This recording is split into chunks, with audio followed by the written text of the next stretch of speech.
right, welcome to the brand new Bottom Line presented by Let It Fly West. I am Michael Severe. He is Mike Schaefer. It is our first show, and it's been really easy to get on. Thank you very much for the crowd. We appreciate it.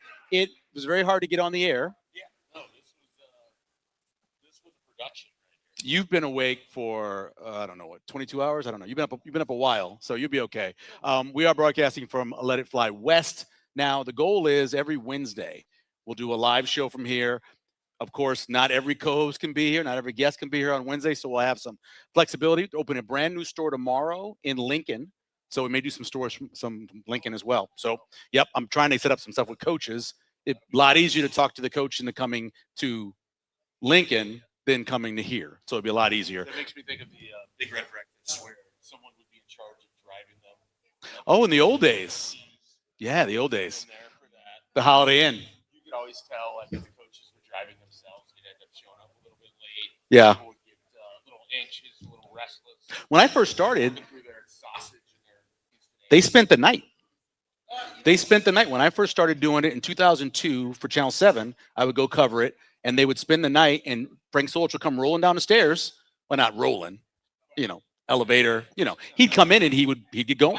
I feel like some of the guys did. A lot of them just drove in. They drove in. I don't remember which coach basically started his introduction by saying he drove like 95 miles an hour and he woken up late. To get there late. What year was this? Brooks and I were still covering this in 2011. Oh, okay. Maybe 2012 as well, but definitely 2011. So it was still there at Cocoa Key. Yep. And it hadn't moved yet. No. None of the times it moved. Okay. I think it was still happening in 2012 as well. Yeah. So it was. And then it got taken over by the Omaha World yeah. Herald. No, you were the host And the World for a Herald while. for a little while. Yeah. Yeah. Dirk hosted it one year as well in was Gretna. I think it was out in Gretna or Elkhorn, one of the two. Yeah, that sounds right. So That sounds right. Specials on Wednesday when we tape, the Dollar Wing Wednesday. Oh yeah. So that's easy to do. Mondays, they have cheese pepperoni pizza for special. Tuesday is, guess what? Tacos. Taco Tuesday. Wow. Chicken or beef. And then Thursday, kids eat free. Yeah, I noticed that. I circled it. With a child now, you have to look for any way to cut costs. Yes. If they can eat free, that just makes an easier place to go. Cut costs. Are things going up? No. So Thursdays, kid eat free with the purchase of an adult. And then Friday, Philly cheesesteak. Yeah, that one caught my eye too. That looks pretty good. I am a big fan of their French dip. Okay. They have really good bread, and au jus is delicious. I remember when the first time I had done this with you as a guest, you talked me into doing the chicken sandwich. It was like a hot honey chicken sandwich. Yes. Phenomenal. It was very Big good. fan. Very good Big, chicken big sandwich. fan. Yes. They have hamburgers. They got pizza. They got everything. I Yeah. mentioned that. Reverse happy hour as well, Monday through Friday, 10 p.m. to 1 p.m. Oh, yeah. I don't know who's awake during those hours. Not me. Because it's not me. But, you can always check everything. We'll have everything up on Instagram, YouTube. We'll have it up on Twitter and everywhere, so you'll be able to check out all of our sites. Our guest this week for the first show is former Major Leaguer, Yeah. Council Bluffs Hall of Famer as well, I Iowa Western Hall of Famer. basically a WGN Hall of Famer for WGN those of Hall of us Famer, around, in the 97 to 2003-ish range. Yeah. So Yep. I appreciate John you Lieber having is his name. a baseball guest here. Isn't that weird? on the show right away.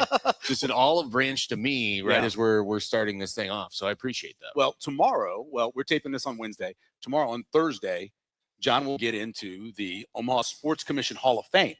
Okay. So Yes. this wasn't specifically for me. No. Oh. He was coming to town. So we're Misunderstood. like, let's do it that way, and it works out Okay. good. But one of my favorite things about that award show, and I've been involved with it for 5 years now on the committee, is that you get to call people and tell them they're Hall of Famers. Yeah. And I called the longtime Elkhorn coach. I remember calling him, which is pretty cool. Called Bud Crawford. Called Curly Alexander. You know Curly? I don't know, Curly. Longtime wrestler and wrestling Okay. coach.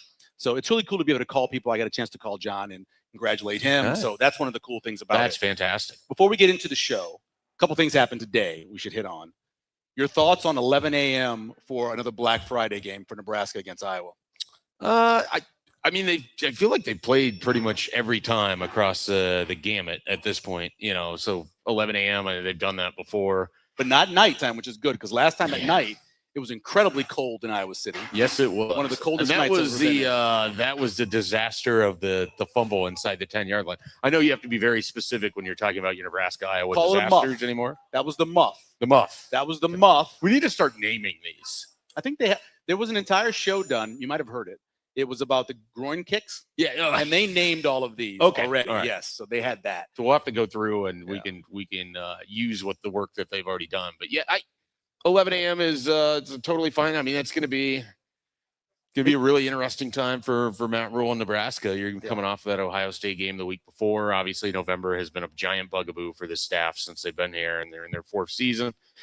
They need to stack wins, and you're sitting there like, let's say you're 7-4 going into that game. There is a world of difference if Nebraska goes 8-4 with a win against Iowa to finish the season. Yeah. Than another 7-5. Even a 7-5 with this schedule, I think people would acknowledge good, pretty good. Even if they're 6-5, and they get to 7, and they beat Iowa. Well, yeah. So that that counts 2 as a win. I just, I think so much about that game where the muff game. Yeah. How much that would change people and their feeling on certain things if you just had finished. But that you could say that about a half dozen games already of the Matt Rule era. And so, it feels like we're tracking for that before these teams have even done anything, that it's going to be close and late. And did you know critical game? Did you know how many 3rd down conversions Iowa had in that game? Against Nebraska? In that game? I'm assuming 0. 0. Because the big play, the Caleb Johnson play was like a second down pass. Yep. Yep. And then, their offense did largely nothing the rest of that game. 3 plays made a difference in that. The other games, Ohio opened the season's 11 a.m. game. That surprised me. I love that. I wasn't expecting that to be an 11 a.m. game. So if you would have asked me, I would have guessed that Ohio would have been like a 6 o'clock start. Yeah. And that North Dakota would have been an 11 a.m. game, which they could have started that at 9 a.m. or 7 a.m. And you and I would have been thrilled. That'd be great. Nobody else, but just the North Dakota game that does not need to be under prime time. But 6:15 start, I believe, on it is 6:15 on Big Ten. Yep, that one's on Big Ten. And the thing about that is that Big Ten has a certain requirement to have teams, so you got to fit it in there. My thing about the 11 a.m. game with Ohio is there was no other place. If you look at the rest of the schedule, there's good games. And then there's Nebraska playing Ohio. I kind of like, in the sense, first game of the year, you don't have to wait that long on Saturday to see your team play. You get it rolling. And then, you can sit back and watch everything else the rest of that weekend. A couple of headlines before we get to John. Jordy Fromm, USA Player of the Year, 4-time All-Conference, 4-time she's Pitcher of the Year. Yep. Every award she possibly have. Can you say, we've talked a lot about being on the female Mount Rushmore. Yeah. How about we take football out? Just have the other sports. Male and female. Does she go on it then? What do you think? I mean, if they win the championship, I should have said that. I think if you put it in sort of an era context, like if you're just going the 2000s, it's hard to say that there's individual athletes that have had a greater contribution to their sport or their team. Let's just say you just started for the 2000s Rushmore. Okay. I think she's on it, clearly. Next to Alex March. Well, I love Alex March. I love Nebraska basketball. I don't know that Alex March is making my Mount Rushmore. I just said that because Kevin Nebraska basketball, but I do appreciate a shout out for Alex March, the center of my college experience for a large part. So since 2000, obviously Eric Crouch goes on there if we include. I think he's your football. Well, I think if you're not taking football on there, it's Alex Gordon, it's Jordy Fromm. I would say Jordan Burroughs deserves mentioned because of the giant success that he had. I mean, undefeated national champion multiple times. What about Jordan Larson? And then you have to pick a volleyball player. Greatest international player. And so won the championship, and she got the best nickname. I mean, the governor is pretty good. That's a good nickname. Is there anybody that we're forgetting that would be part of that? Well, is there anybody from track and field that I wouldn't know? I don't know that I would know either. That's the problem. Because they've had some people, obviously. They've had the individual champions. I don't know if they've had anyone that's been so purely dominant. Like, that's the thing about Jordan Burroughs. It'd be hard to leave him off because he went undefeated. Right. And he did it multiple times. Right. And, Jordy Fromm, part of it with her is, does the story have to be completed with a national championship or reaching the national championship for her to be on this level? And then there's this other aspect. Does she have the single most impactful injury that Nebraska athletics has had? Yeah, none of this happens if she doesn't get hurt in the first game of 2024. Right. Like, we aren't even talking about this season right now in the same way. They might be good. They might be a regional team. I don't think they're hosting. I don't think they hosted a super regional. I don't think they're here without Jordy Fromm. And that's not to slight the rest of that team. Mm-hmm. Alexis Jensen is a future, and it's going to be bright. But that injury on the first game of 2024 that seemed to just completely sink all of the enthusiasm about that whole season gave you the opportunity for Alexis Jensen, a freshman, to play with now the player of the year in Jordy Fromm. Like it's just remarkable to think about the little things that sort of had to happen to line up to have the season that they're having now. Because usually, obviously, when you have an injury, ends the season and nothing good comes out of it. Yeah, right. But to get her an extra year to be around. Well, and now, I mean, whenever we hit some sort of answer in college sports, you might just have the 5 for 5 and something like that would exist otherwise. Anyway, but it was so fortuitous for Nebraska to have it happen the way that it did. Really quick about her. So against Texas, UCLA, Tennessee, Texas Tech, Mississippi State, obviously there's no Arkansas. She hasn't pitched against Arkansas, but she is 13-8 against those other teams that are in the College World Series currently with a 2.05 ERA. Well, and the remarkable thing on that list of names you just dropped, Nebraska played several of those teams already this year. Yes, exactly. So it's the thing of that Nebraska did when they knew they had this team is they went and they scheduled super aggressive. You had Texas Tech, you've had Texas, you played Oklahoma State, twice before you even played them in a super regional. They played these great teams, and you set yourself up to have this opportunity that nothing that they experience other than the pomp and circumstance of being in the College World Series. Otherwise, it's just softball. It's something they've been playing, most of their life. And so I don't expect the moment to be too big for them. I really expect Nebraska, and especially on their side of the draw, to really have a great chance to reach a championship game. Yeah. And the funny thing about it is I watched all those softball games, right? Watched everybody play. And that great Georgia-Florida game, watch Texas play, watch all of them play. There's not a team in that group that looks as good as Nebraska does when Nebraska is really good. That really ever happens for a Nebraska team. They dismantled Oklahoma State. Yeah. You remember you and I were talking with Nate Rohr, the voice of Nebraska softball. Total, right? Total runs 10. And it's like, he said 15. Did that in one game. Yeah, he said 15. I was like, the first game, I was like, well, he's going to nail this. Yeah. I was 2-1s. Yeah. And then some of those home runs were just by the skin. You couldn't have hit it just at that perfect distance to get over. And so it took just every little bit. Yeah. They controlled those games. Truly great. Truly great performance. We're going to bring Jon in now, Jon Lieber, to be our guest. We'll take a quick break here. We'll match it up. And we'll come back with Jon Lieber, former major leaguer and soon to be Omaha Sports Commission Hall of Famer, here on the brand new Bottom Line Show. Brought to you by Let It Fly West. All right, welcome back to the Bottom Line, brought to you by Let It Fly West. We are joined by Jon Lieber, former major leaguer, Council Bluffs native, and soon to be Omaha Sports Commission Hall of Famer. Welcome. Thanks for taking the time. No, thank you, guys. Thanks for having me. And you drove in. How long was the drive? How much anger was there between anybody? Was it smooth? No, it was fairly smooth. It takes about 16 hours, and from Mobile to here, and my wife keeps me in check pretty much the whole way. So that's their jobs. Yeah. So she stays busy, doing work in the car, and then I just try and take my time getting us here safely. What's the playlist here? Or are you going audiobooks? Is it music? Is it a combination of things? Is it just sheer silence? No, music. Yeah. Okay. It's 70s, 80s, some classic rock. Okay. Yeah. So a little bit of everything. Why did you end up settling? I was at Fort Rucker, Alabama. Okay. So I've been through Mobile quite a bit, being in Dothan. Why'd you end up settling after playing in so many different places? Why'd you settle there? Just fell in love with the city.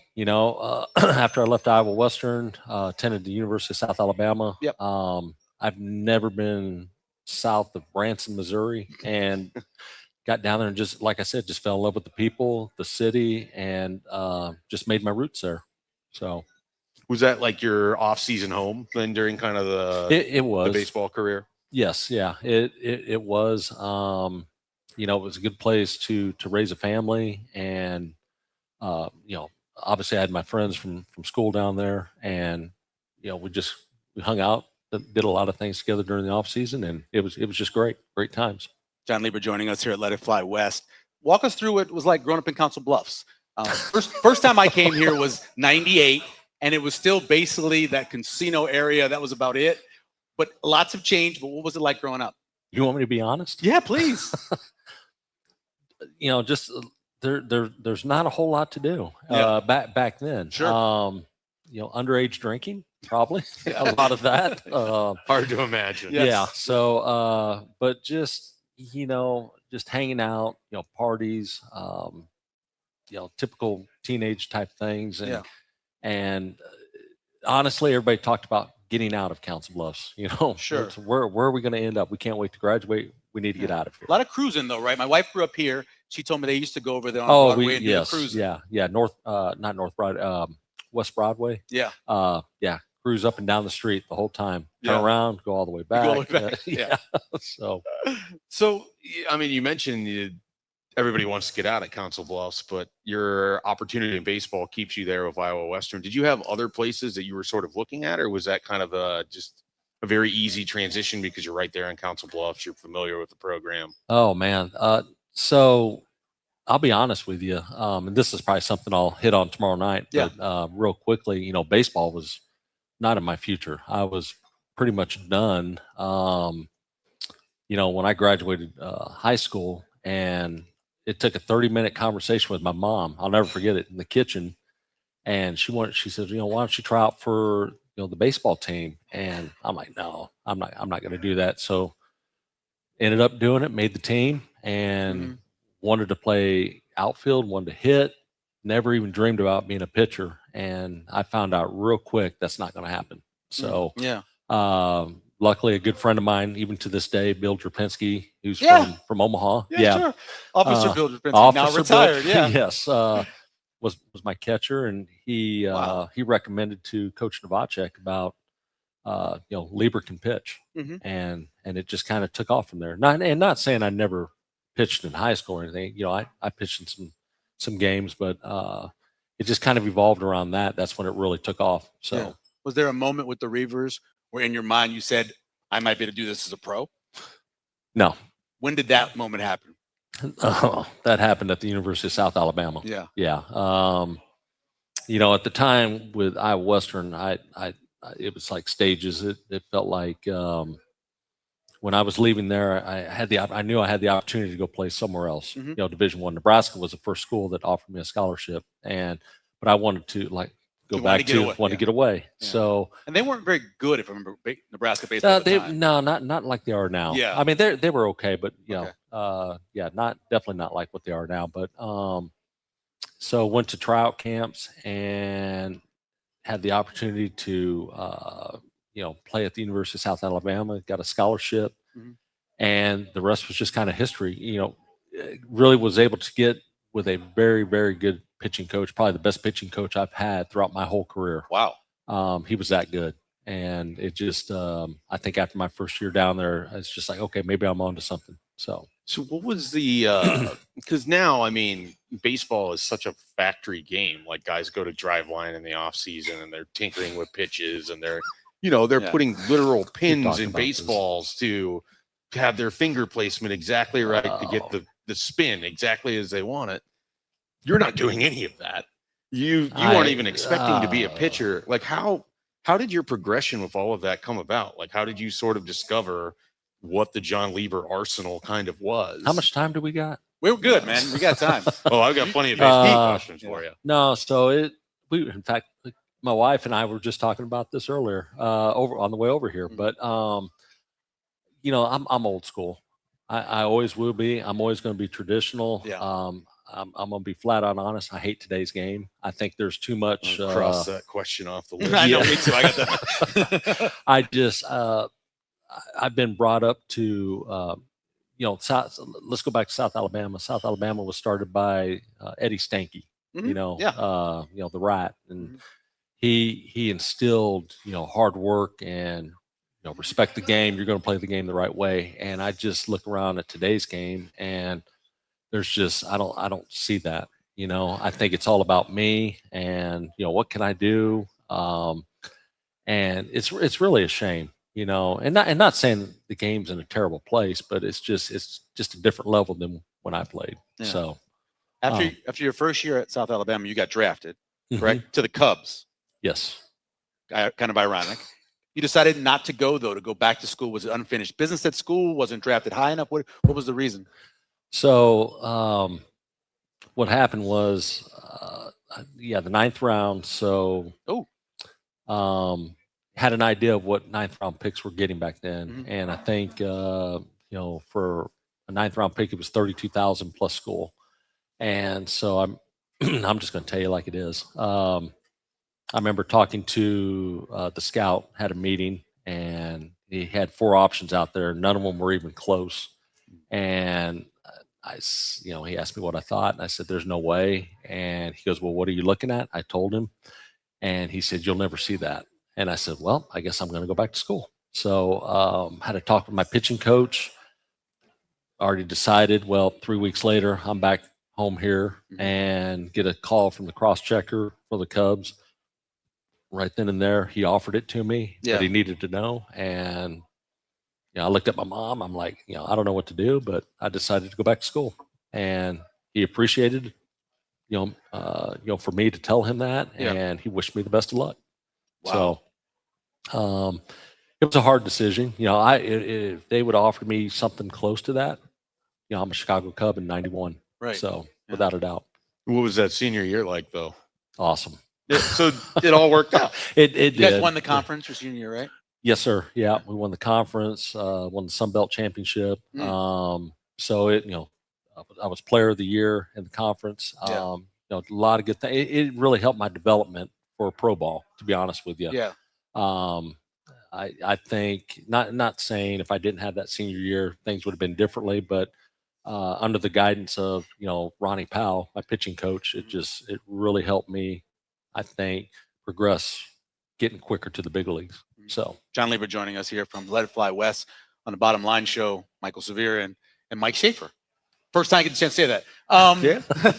So you get drafted by the Pirates. We were about the same age, right? Well, drafted by the Royals. So the Royals, excuse me, they traded you to the Pirates. Yes, sir. So you get drafted by the Royals, which is kind of your hometown team a little bit, not too far from here. What was that like? And then you find out you're getting traded while you're in the minors. What was that like? Now the Royals was awesome. It was great. I knew I had the opportunity to come back to Omaha, possibly, to play at the AAA franchise, which was in my backyard, and be close to home, if I ever made it up. So that was absolutely awesome. Did what I had to do to get to the next levels, but come to find out, getting traded before the July 31st deadline in 93. Was not expecting that. I bet. Was very hard, but looking back on it, was the best thing that happened. It was a good trade, an opportunity for me to go do what I needed to do in Pittsburgh's organization. We didn't do very well. I mean, I think 97 was probably our best year. But from there, things just get traded back to Chicago and so forth. So came full circle for you. Yeah. So what was your kind of minor league experience like? You get out of college, you go into the minor leagues. Like, what level did they start you out at? That was something else we were talking about. I was in the car. Yeah. No, it was, that was another thing. That was great. Went to Eugene, Oregon. Nice. That's where, they had the short season A-ball teams back then. They don't have that anymore. They don't have that no more. So played with other college ball players, and was very, very quick there. I was only there for I think 3 weeks, and then was sent to Baseball City in Orlando, high A for the Royals. So, and then the next year started out in Wilmington, Delaware, which they moved Baseball City to there, and from Florida to Delaware. Yeah, exactly. It's not exactly Baseball City. but honestly, it was awesome, because when I went to Baseball City, this is no lie, they only had like 25, 30 people in the stands every night. Oh, wow. It was brutal. And then you go up there the next year, there's 5,000. They were happy as hell. Yeah, first time they've had minor league baseball in 50 plus years. Wow. Back in Delaware. So go to Memphis, and then that's when the trade happened. And I think my minor league career was like a year and a half. So you didn't spend that much time in the minors, then? No, it was very quick. So you because you hear stories of those guys that are basically you kind of have that crisis of confidence of at what point do you want to keep riding a bus to keep doing this thing that, you want to get to the majors, but your track was pretty quick. It was, I look back on it now, and I've talked to close friends about this. I think it all boils back to South Alabama, which, my pitching coach there challenged me at some of my hardest times in my career. Mhm. There was, he brought me in for my junior year, and I didn't start off too good. I was supposed to be slotted number 2 pitcher for the team, and I started off 0-3, and I'm carrying like a 7 or 8, earned run average, Yeah. and there was some tough love given during a game, Mississippi State. And he challenged me to a situation, some things I can't see on the air right now, but it really created the pitcher I was throughout my whole career. And that Yeah. was to be, aggressive and to pitch to contact, and doesn't matter who you face. They're just the same as you. And sometimes you're going to win, sometimes you're going to lose. And looking back, there was guys that were much better than me that I played with. I mean, all the talent in the world, but I think they never went through failures like I did. And they didn't know how to handle them in the minor leagues, because they're not going to baby you in the minor leagues. You're either going to figure it out or you're not.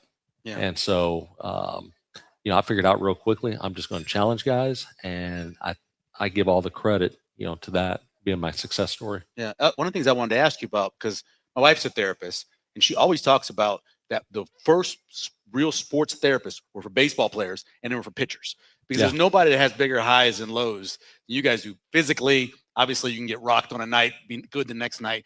How do you make sure you handle it and you're ready for the next one? Being that you're coming off of something maybe that you struggled, and being ready for the next one. How hard is that to do? I looked at it this way, to be honest with you. The sun comes up tomorrow. Mhm. And it's and I teach young kids today, and that's one of the things I talk about is adversity, and that no matter what, you've always got to keep yourself at an even keel. Yeah.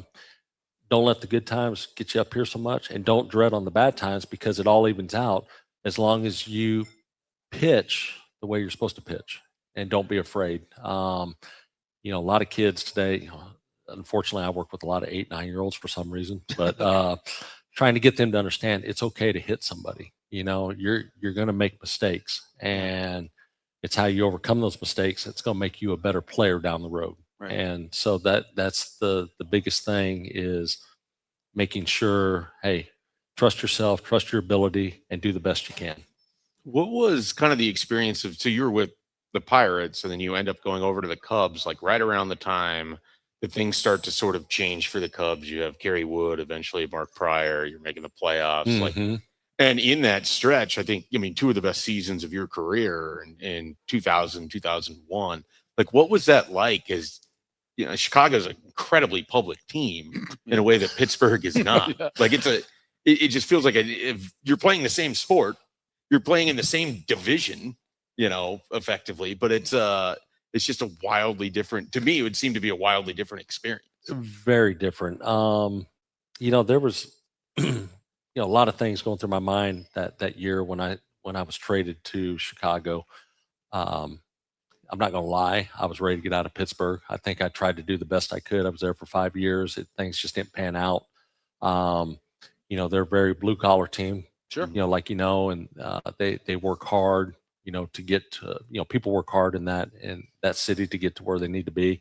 And then you go to a big city like Chicago, where, there's Cubs fans everywhere. Sure. One of my best friends in high school, was a Cubs fan, and, WGN was where the Cubs were at. So it was a very good move in my career for me to be a part of that. And it really helped just kind of start fresh, and, just go out and do what you need to do. Yeah. They're going to surround you with the quality players that a team needs. Yeah. To where Pittsburgh, they'll get good, and then they send them off. Sure. So, yeah, like a farm system in the major leagues. exactly. Little bit. Yeah. Mike is a Indians fan. I grew up a Mets fan. We all watched. I was a Mets Cubs. fan. Oh, yeah. good. I was a big Strawberry. See, Gooden we're the fan. same. We're the same age. So yeah, most definitely. Yeah. I was actually born in '69, the Miracle Mets year. Okay. I actually, weird story. I worked with Ron Swoboda, my first job I ever had. And Oh, Ron wow. Swoboda hit a home run the day I was born. Really? Which is one of the weirdest things. We had this conversation in the newsroom That's when I was awesome. an intern. But I was just saying that we all watched the Cubs, right? Yeah. So no matter where you went in the country, unlike there was really no national package other than Monday Night Baseball. What was that like being recognized in so many places because you're a Cub? Well, it was awesome. Yeah. You know, it was, and I don't think it was just because of that. I think it was just getting back to the Midwest, you know, close where my roots were, and I know the Midwestern people, you know, it was home. It just felt more comfortable than playing on the East Coast. Nothing wrong with the East Coast. They're just diehards, you know, just like Cubs fans, Sure. but it's just a difference. And if you know what I mean. So it's part of the weather, really.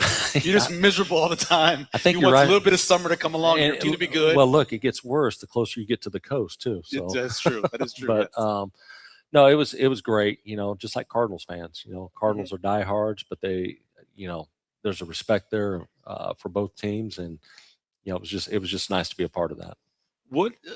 What's sort of the dynamic like with a pitching staff in the majors? I mean, so I mentioned before you're with the Cubs. You have Kerry Wood, who's quite a bit younger than you are, and then Mark Pryor's coming in, and the way they pitch and the way you pitch, two entirely different things. Absolutely. And so, like, are you watching them and trying to pick up stuff from guys that are younger than you, or are you trying to pass on things to them as they were coming up early in their career? Or is it just sort of because it is a business, you know, everybody's coming in and doing their thing, and you're leaving it at that at the end of the day? I just kind of leave it at that. Yeah. I just tried to stay in my lane. You know, I didn't want to be that guy that acts like, not saying that I know everything, but I'm just not that type of guy, you know, unless they were to come to ask me questions. Obviously they were successful enough to get there to that level. I just let them do their thing, you know, and maybe I might, you know, mention something that might help, but and everybody was kind of like that. You know, there was nobody that just really kind of forced themselves onto you. Yeah. What about so obviously it's an incredibly long season, 162. You make the playoffs even longer than that. It's such a grind. Do you think they should shorten the season? I've always advocated for fitting the season in a perfect place before football starts, because then you don't lose a bunch of people to football. It's still Nebraska. It's still Nebraska. What do you think about in terms of how long of a season that is? I think this playoff should start September 1st. I've always been a big advocate of that. I think you know, that would be a great time. And the reason I say this is because sometimes because of the weather, depending on where you're at, and it is a long season. And unfortunately, it's all about, you know, money in this game, like any other sport. But, you know, I wish they would start September 1st. The World Series be the first week of October. You know, I can get with that. I mean, I'm sure you want it to be August 1st, so it just lines up just perfectly for the kickoff of football season. But you had as long of a career as you did. You pitched in the postseason with the Cubs and with other teams. Is there a game that stands out the most to you as you kind of look back on it?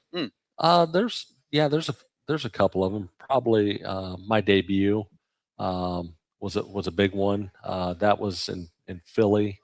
What was that like going out to the mound? Because guys talk about that, and I don't remember. I was reading a Jeff Passan book, and those pictures, like, there's nothing like you go out on the mound, you do a spin, you do the 360, and you see everything. Well, I remember I got the call up, and I'm in Buffalo at the time, and so they flew me in like 2 days before for the first game of the series with the Phillies, and of course I got the getaway day, and we got drilled by the Phillies those two games, you know, because they were coming off National League champs the year before.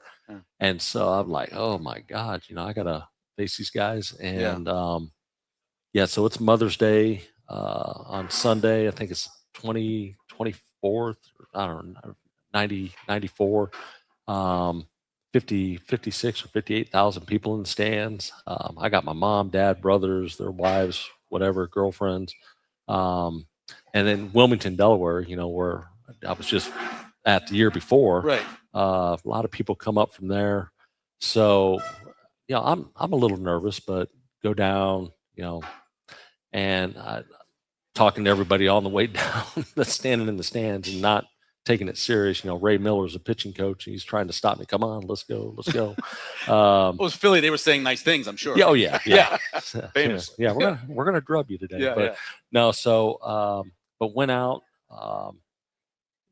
Great game. And, walked the first batter, Lenny Dykstra. Nails. Wow. Yeah, he comes around to score, and that was the only run in the whole game. Went Wow. 6 innings, lost 1-0, and had some great compliments. For that game. I think Fergosi was one of them. He goes, he quoted, he's like, yeah, he throws a little bit harder than what the scouting report said. So, but it was just, it was an awesome feeling. I think the other one that comes to mind was probably the one hit shutout in Chicago.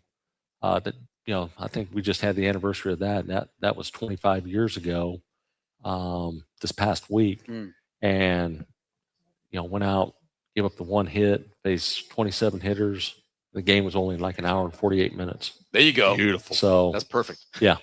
Beautiful. Do you it just kind of dawned on me, your first season in the majors was 94, which is a fairly infamous season to have, with the strike and everything. Did that, you look back on that now, obviously everything worked out, you have a long major league career. In the moment where you just kind of like, what the hell? I'm just starting out. I want to play baseball. I had no idea that was going on. Yeah. Really? Had no clue until they said, hey, they're locking the doors or whatever, and you don't have to come to the ballpark tomorrow. Pack your bags, go home, or hang out till if you want to hang out a week, see what happens. But everybody said, yeah, this is gonna last a while. Yeah. So that was very hard because I was having a ball, just doing my thing. So of course it came back the next year, took a while. Yep. And didn't have a very good 95 season, but rebounded from that, and then everything was good. Yeah. Last thing for me, it's so hard to just stop doing something you've done your whole life. What was it like those last couple of years as you're trying to make that decision that I'm going to wrap it up, I'm going to retire? I think the first thing was I knew my ability to pitch like I was capable of pitching. 5 years earlier was gone, and I didn't want to be that guy that was just hanging around. And I think what really was the ending for it was, my kids were at an age I was ready to be home with them. Yeah. I really was. And, I was just burnt out mentally. And so it took probably about 6 or 8 months for me to, I think once spring training started up the next year and I got through that, then I was fine. I was okay. Yeah. There was no regrets. But it was hard because your body's used to, hey, you got to start working out, get ready, right. And I had opportunities to go play, but I was just mentally done. What you mentioned earlier that you certainly don't love where the game is at right now. What's sort of just your relationship with baseball in general? Like, is it if it's on the TV, you might check it out a little bit? Is it you want to be involved with the youth level? Like, where are you at now with well, the game? I watch no baseball. Got that in common. Yeah. Should have TV, so we can get them all in hockey over here. Well, she might disagree. I won't watch a whole game, but okay. I like college baseball. But, yes, there you go. But yeah, I'll check it out every now and then. But I can't. A major league game? No way.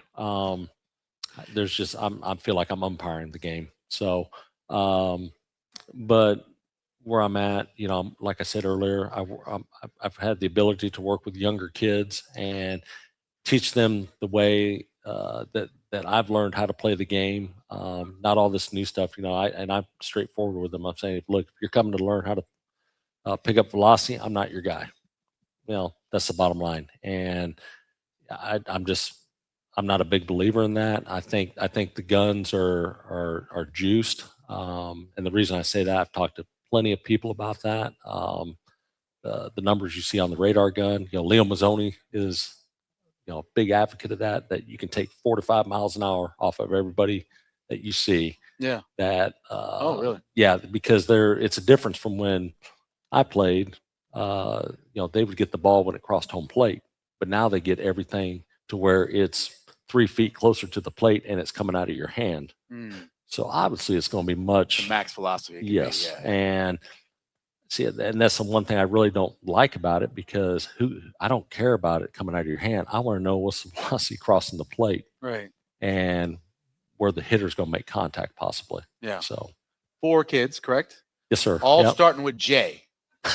Was it planned out? Was it an accident? I mean, what happened with that? I think after the second one, we just couldn't Just kept stop. going with the yeah, we J? just kept Yeah, going with the you were J. committed at that point. Yeah. I find that awesome. So you ready? Your speech ready to go? I know you were a little apprehensive about having to I stand have there. no speech. Right. I Just mean, tell stories. That's what we love. I got 100%. what is it? 5 minutes. 3 minutes, I thought. Oh, they shortened it? Well, I saw 3 minutes, but is it- Okay, maybe I thought it was 5, but if it could be 3. Can I just- There's a clock right in front of you. Think of it as When gutting you're on out stage. 5 innings. Yeah. or can I just say thank you? There's a clock right in front of you. And you have the clock counting down, and so you can just talk as long as you want Okay. until the clock gets So to just 0. just tell how my story went, I guess. I or- kind of how you told the story to us. I think Okay. the story your mom said to you is Yeah. great. Yep. The fact that at least everybody I know growing up, we all dreamt of being a baseball player. Yep. You were like ready to say, well, I did something in high school. I really, That's kind of incredible. I think. yeah, I mean, I really was. It wasn't even to be a pitcher necessarily. Yeah, I either. know. No. Yeah. That's the thing that's amazing to me. It just it's amazing, and that's the one big thing I preach to kids nowadays. Even high school kids is, no matter what position you're in, don't ever give up, because once those 4 years are gone, they're gone. You're never going to get them back. Yeah. And that's why not go try. If you have an opportunity to go play NAIA or Division III, Division I, whatever it is, Mhm. go give it a shot, because that's the way mine worked out. Sure.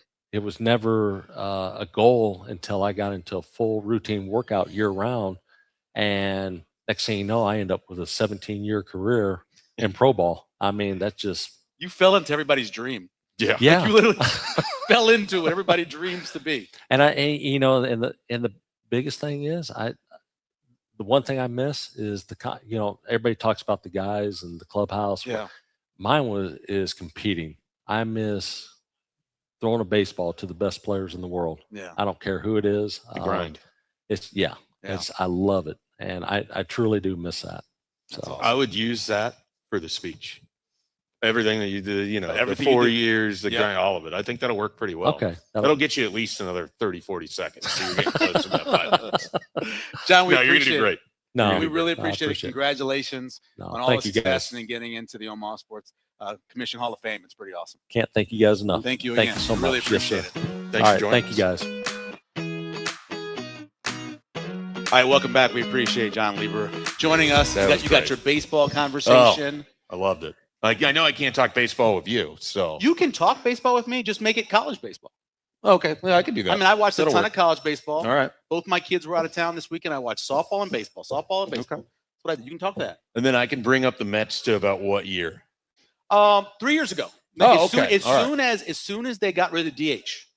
I was National League remember this guy. conversation I'm a National between League us, guy. yeah. I believe in the National League guy. Johnny could hit. A lot of pitch. I was a Mets fan. All the Mets pitchers could hit. Okay. And then all of a sudden, like, well, we're not going to have pitchers hit anymore. And I was done. I always said it. As an American League I don't guy, like I never Amer- considered I this. know, I understand, but I was never an American League guy.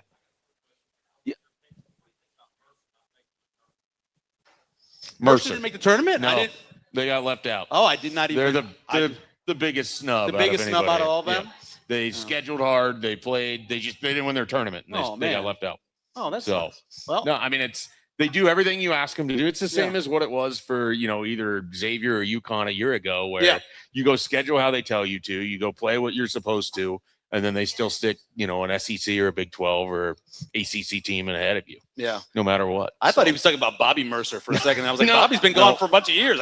I'm not sure which. Mercer Mercer's- out of No, I think know the Florida, school. right? Hey, look, Yeah. Mercer played Alabama in football Okay, quite a there we bit, go. so Yeah, I followed that. a You little wouldn't bit. know that. Yeah, I followed the football part of it. Georgia Mercer, Okay, wrong Mercer. the wrong Mercer. Let me do football real quick because we have to do football. Yeah. Every one of these that we do, right? Wow, Have to have that some of them. makes sense. Here's the question I have to ask you because of what Jeep Wade is doing. Yeah, absolutely. For you as a guy, long time recruiting guy, what is if there's an assistant coach position, not coordinator, that you want to have as your best recruiter? What position would that be? I think it's either the defensive line, which is usually, I think if you could pick one, Yeah. it'd be number one, and then offensive line. I mean, this sounds so reductive and simplistic, but if you can have guys that are really good up front on both sides of the ball, it makes everybody else's life so easy. Yeah. And you get this, and I think a lot of people who watch football for a long time pick up and ultimately understand this. There are hundreds and hundreds and hundreds of defensive backs and running backs and wide receivers that you can put into your system. But when you get those right offensive linemen, it makes everything easier. And, we talk about why has Nebraska not been successful and why this hasn't worked out and everything else. Yeah. I mean, I think their last truly good offensive line coach, and it was a tandem, it was Barney Cotton and John Garrison. I love John Garrison. Yeah. I love talking football with John Garrison. I love talking when he and I would talk off to the side about, hey, I like this guy down in Kansas City. This is what I like out of him. I like the athleticism. I mean, John Garrison got a lot of guys to the NFL. Definitely. That, when we talk about development, what you want Nebraska football ultimately to be, that was happening under Bo's, when we think about Bo Pelini and those teams, you think about the defense, you think about all of this. They put a lot of guys in the NFL from the offensive line. Yeah, they didn't all get drafted. Right. But they a lot all of them played were 5, 6, 7 years. NFL teams are like, oh, these guys were taught the right way. Yep. They're tough and they're willing to play as a guard or a tackle or a center on moment's notice. And I think that's a real credit to John Garrison. Last thing, how impressive is what Jeep Wade has done, especially since where he went into, going into Georgia. Yep. I was telling you about that triangle area. My family lives in there. Just a ton of good football being played there. Yeah, I mean, like Nebraska has gotten good offensive line recruits in the past. Sure. And usually they've come out of the Midwest, and it just hasn't always worked out. And they've beaten out, Ohio State for Turner Corcoran or Bryce Benhart. They beat out good teams in the Midwest, or Grant Bricks was a player they're excited to beat Oklahoma for. It's different if you can go into Georgia and get Jordan Agbanoma, who's a top 100 player in the country, and Georgia wanted him. He was on Georgia's campus 4 days before he commits to Nebraska. That's crazy. And NIL, I'm sure, is a component in all of this. But to get a kid and tell him, hey, we can do this for you, and you're going to move to a state that you probably never thought of in your life. Right. Before Jeep Wade, ended up here as an assistant coach. Yeah. I mean, that is just a huge, huge deal. It is. And I know that Nebraska was recruiting Agbanoma when Donovan Raiola was there, but their real shot came when Jeep Wade shows up, and then in January he goes down there and he starts recruiting these guys that he'd already built years worth of relationships with when he was at Georgia Tech. And it just makes such a huge difference. Yeah, he's the mid-season, off-season. MVP definitely the off-season MVP. And if it translates, and Nebraska's offensive line is what people are hoping, and certainly with the players that they went out and they got in the portal. I mean, that was their whole strategy for the portal was, we're going to take the excess money that we have that we're not paying for our quarterback, and we're going to put it in our offensive line. We're not going to go get another running back. We're going to build up the offensive line, and that's going to build our running game. Yeah. And it's a big investment, and if it pays off, it could pay off not just this year, but for several years in the future. They have 109 total starts among those 5 guys. All of them are powerful. They haven't had an experienced line like this in a while. Ton of time. Yeah. No doubt about that. Well, thank you. We got through the first this is one. great. Yeah. I want to thank Mike Delaware for helping us. Another Mike. No block, no rock. Helping us do that. Mike Allen, of course, who is the executive producer of this. Mike Schaefer, we appreciate it. Everybody who came out for it. Jon Lieber, of course, for being a part of this as well. Eventually, we'll want you to like and subscribe. Yeah. Once we have everything put together. We know what you are liking and subscribing. Exactly. We'll do that. We'll be back next week with more from Let It Fly West on the Bottom Line Show with Michael Severe and Mike Schaefer.